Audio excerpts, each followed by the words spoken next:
I'm Molly White, and you're listening to the audio feed for the Citation Needed newsletter. You can see the text version of the newsletter online at citationneeded.news. Issue 91, GDP on the Blockchain.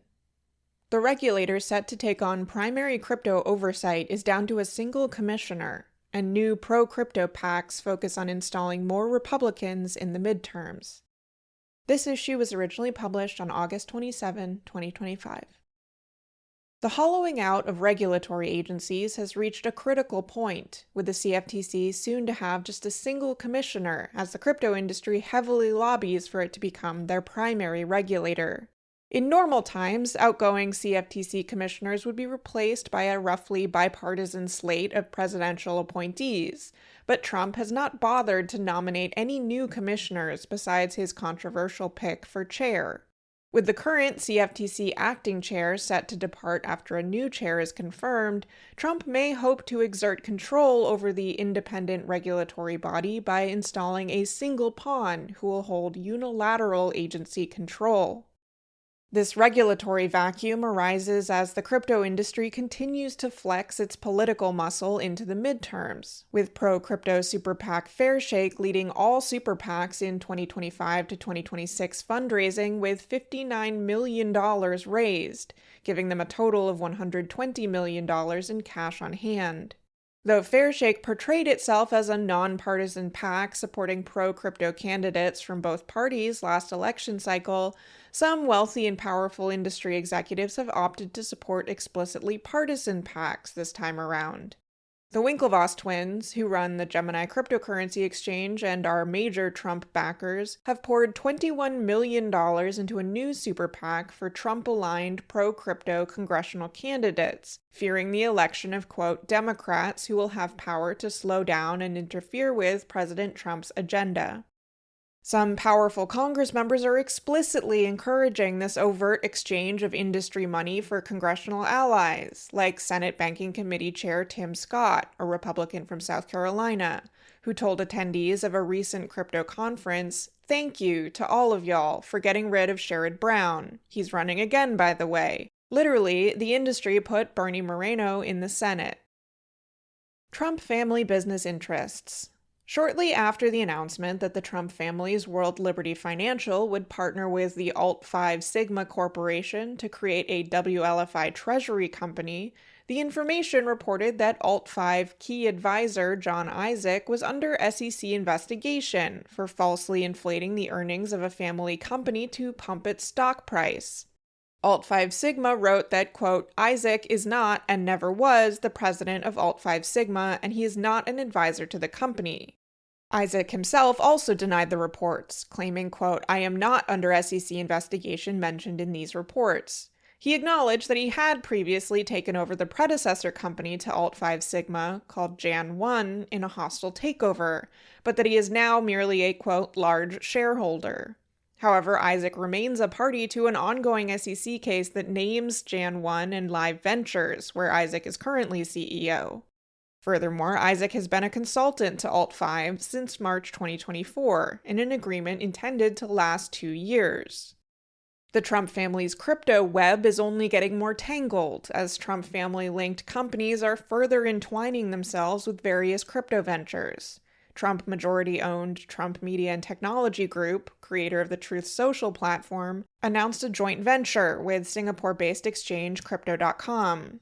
TMTG purchased $105 million worth of Crypto.com's CRO token, Crypto.com purchased $50 million of TMTG stock, and the two companies are creating the Trump Media Group CRO Strategy Inc., a CRO treasury company they plan to take public through a SPAC merger.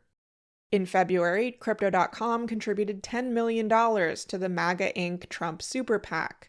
A month later, TMTG and Crypto.com announced their partnership, initially focused on developing, quote, America First investment vehicles, including crypto ETFs, to be offered by Trump's social media venture.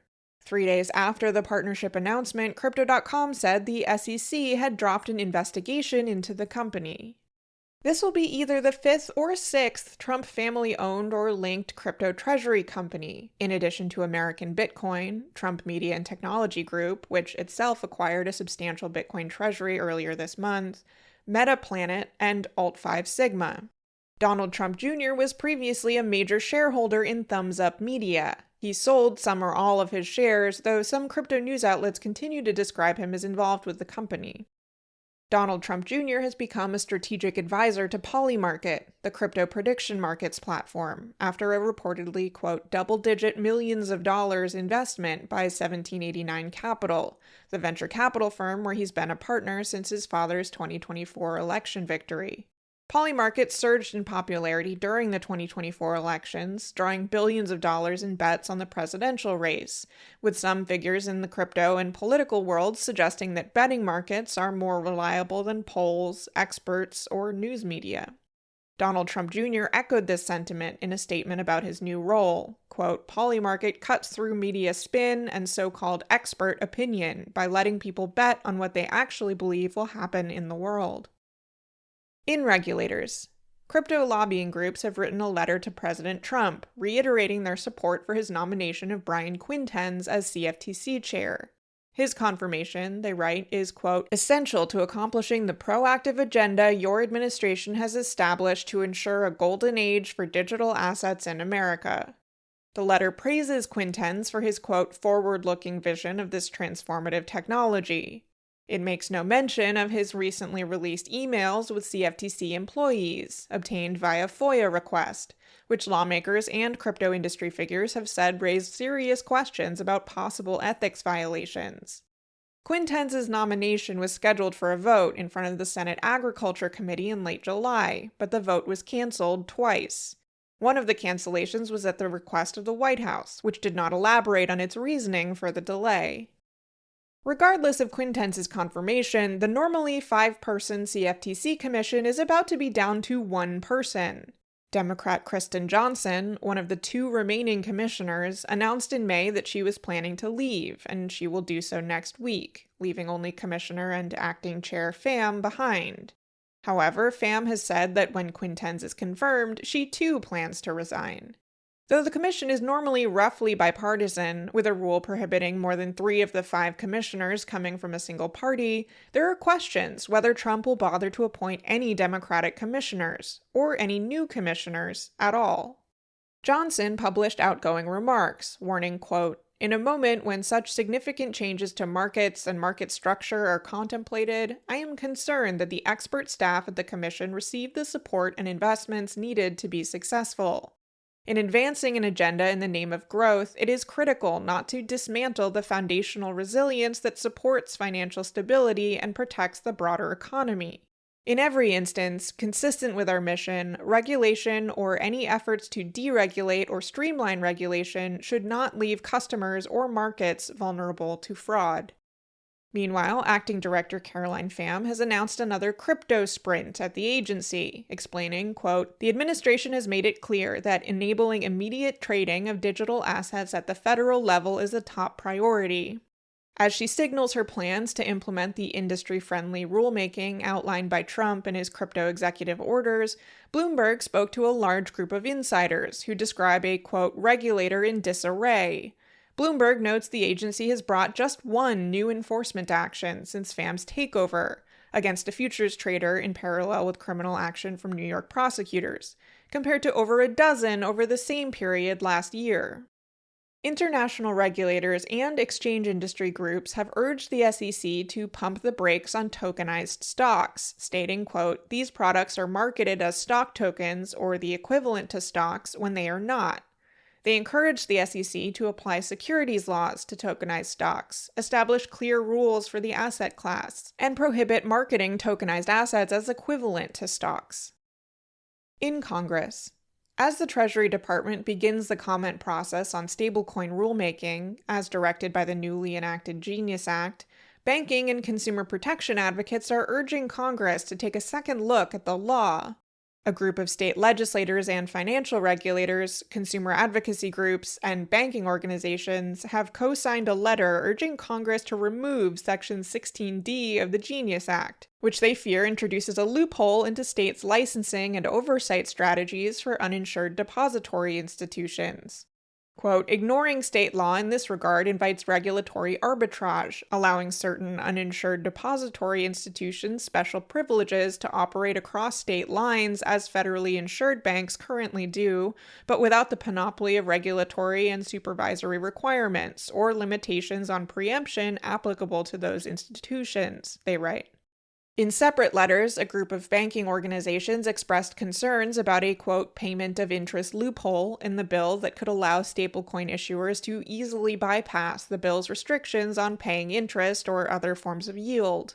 They warn this could introduce, quote, risk of significant deposit flight, and that if a widespread shift away from bank deposits and money market funds and into stablecoins occurs, it could increase costs and reduce the availability of consumer and business lending. Another letter by the American Bankers Association and state bankers associations raised similar concerns about payments of interest, and also urged Congress to repeal Section 16D and strengthen prohibitions against non-financial companies issuing stablecoins. The crypto lobby has penned a response to the banking group's letters, arguing that they are merely trying to, quote, tilt the playing field in favor of legacy institutions, particularly larger banks, and describing the bank's concerns as, quote, not a loophole, a feature.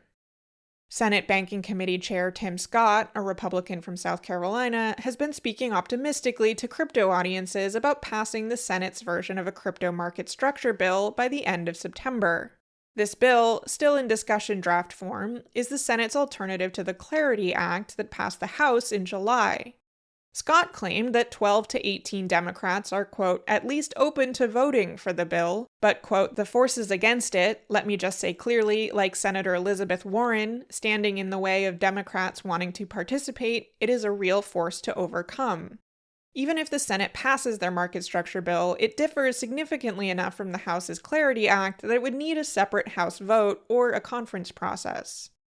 Former IMF chief economist Simon Johnson warns in an op-ed for Project Syndicate that, quote, unfortunately, the crypto industry has acquired so much political power, primarily through political donations, that the Genius Act and the Clarity Act have been designed to prevent reasonable regulation. The result will likely be a boom-bust cycle of epic proportions. In the White House. The White House has finally cracked the code on how to publish numbers to the internet. Commerce Secretary Howard Lutnick announced at a cabinet meeting, the Department of Commerce is going to start issuing its statistics on the blockchain because you are the crypto president, and we are going to put out GDP on the blockchain so people can use the blockchain for data distribution, and then we're going to make that available to the entire government so all of you can do it. We're just ironing out all the details so we can do it. To be extra clear, Lutnick is not proposing moving any funds, just using some unspecified blockchain as a ledger to record statistics like GDP. In a normal timeline, an announcement that the government will publish its statistics in an additional type of database would not warrant announcement from a cabinet official. But it's 2025 and there's a crypto president to indulge. I am a little concerned that this push is an effort to lean on the supposed inherent reliability of blockchains to lend artificial credibility to questionable numbers cherry-picked by Trump when the real ones are unflattering, as he did recently with jobs data. While it is harder to alter information once it has been recorded on a blockchain, this does not mean the information itself is necessarily reliable. Blockchain advocates often conflate immutability with accuracy, suggesting that blockchains inherently validate the truth of recorded data. In reality, a blockchain only preserves data in the state it was entered. It doesn't verify whether that data was correct in the first place.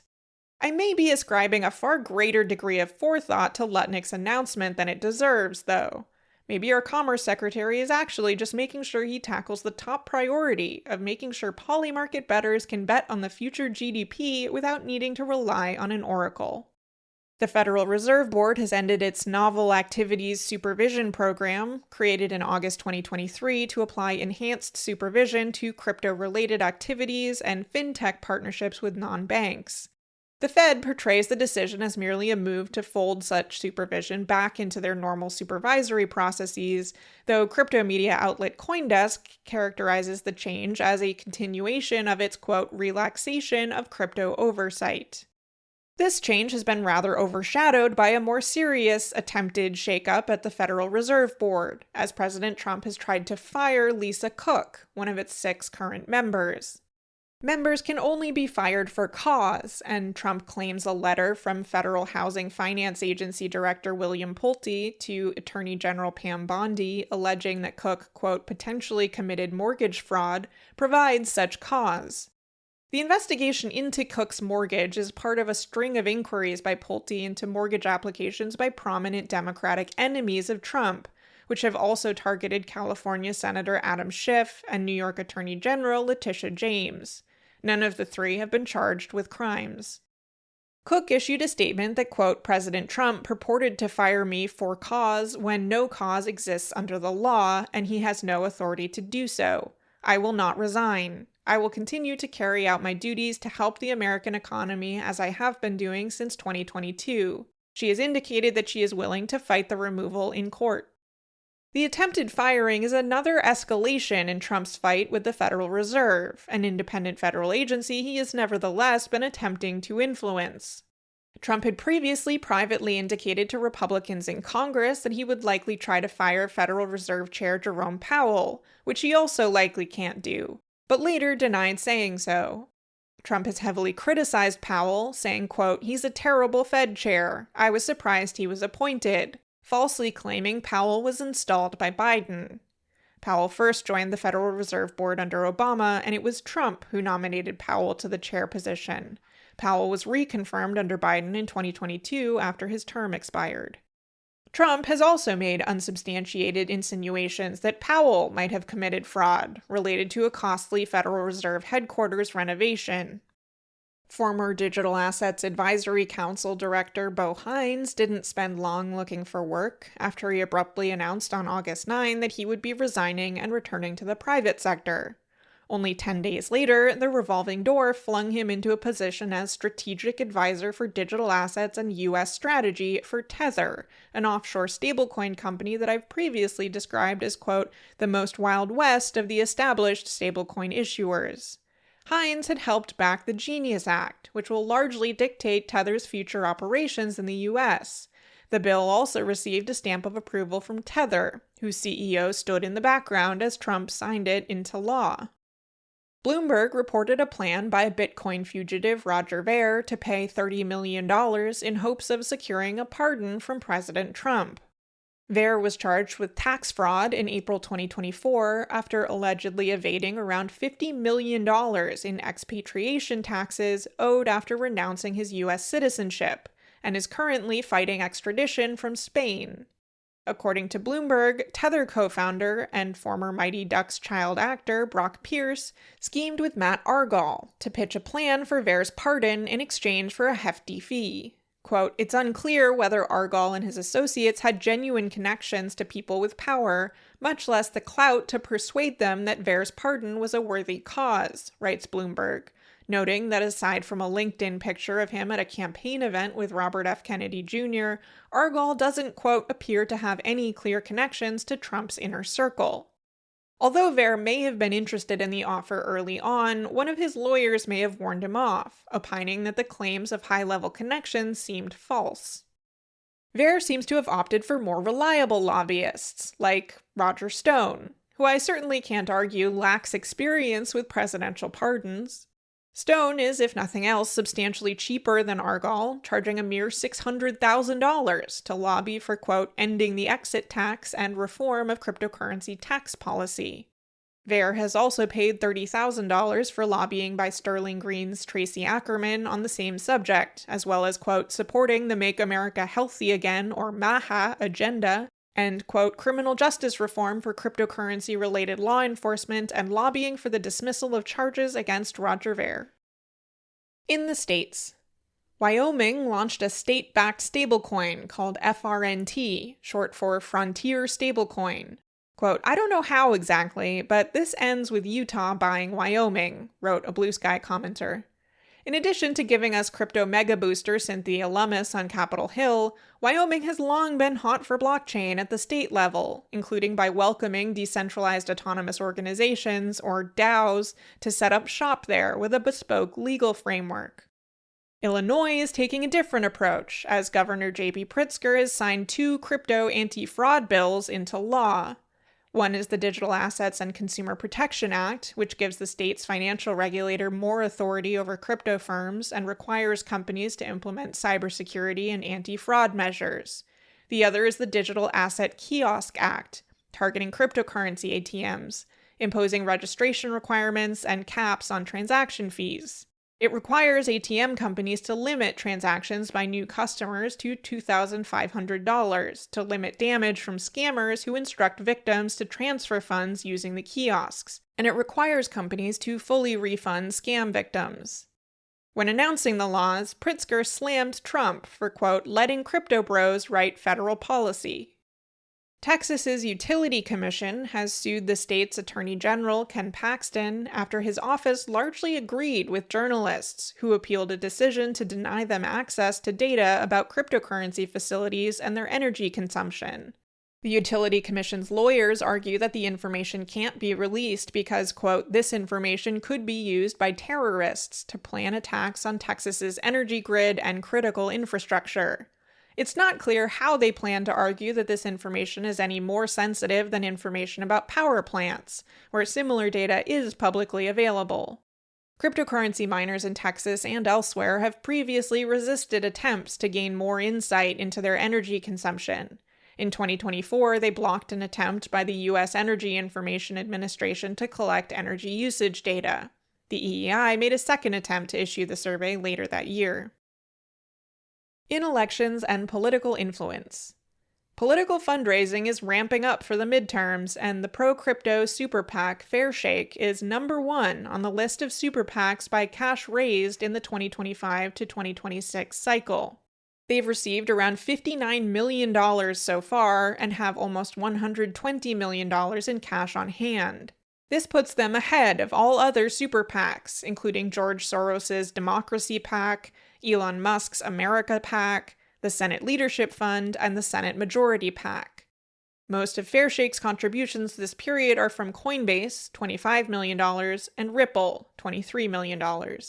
Among those excited about the crypto industry's massive political influence are current powerful senators, like the Senate Banking Committee Chair Tim Scott.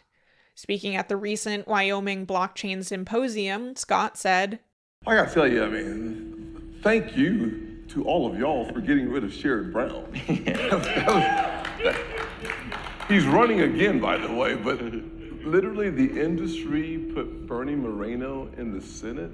Sherrod Brown, a Democrat from Ohio, was Scott's predecessor as Senate Banking Chair. He's a longtime consumer protection and workers advocate, and earned a reputation as a skeptic of not just the crypto industry, but also of Wall Street banks and other powerful financial players.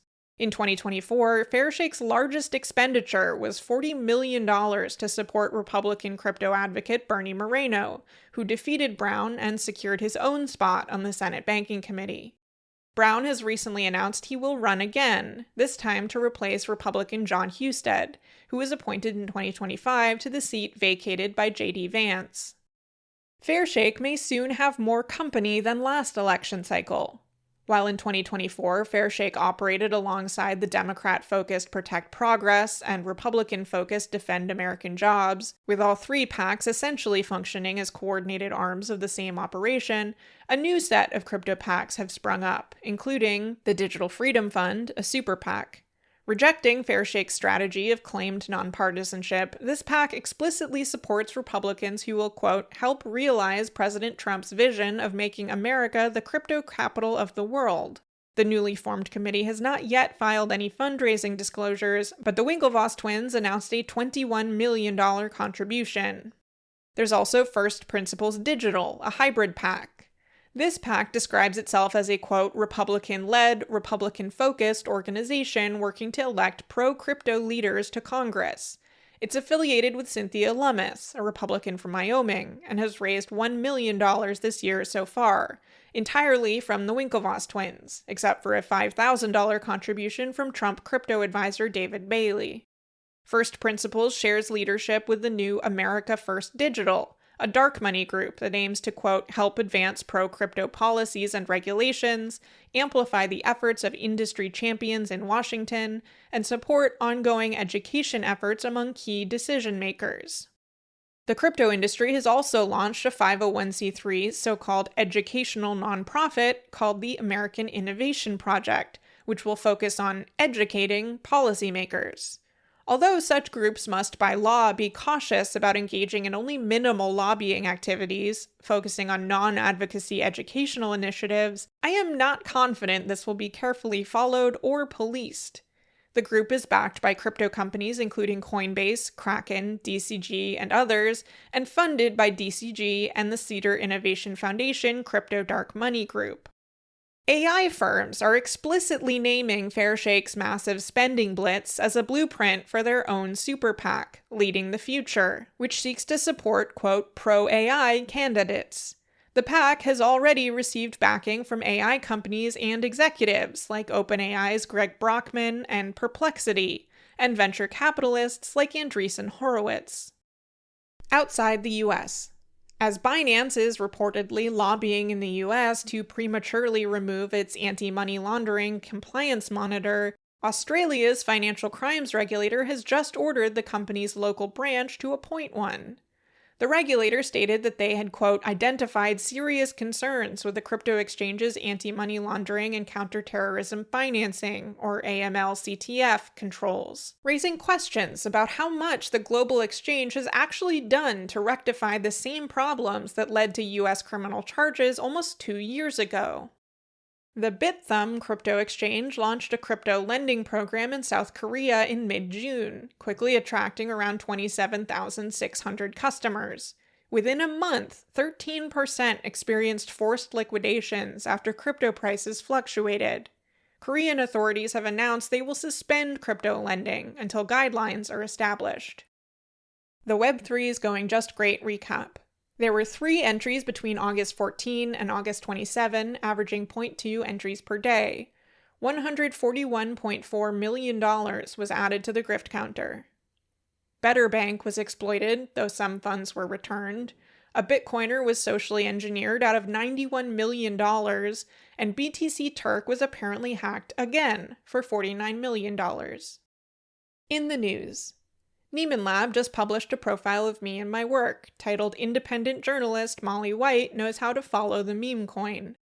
It also includes an interview where we talk about my crypto election spending tracker, the crypto industry's lobbying efforts, my broad views on technology and tech criticism, how I follow and consume news and other media, and some of the ins and outs of my own media operation.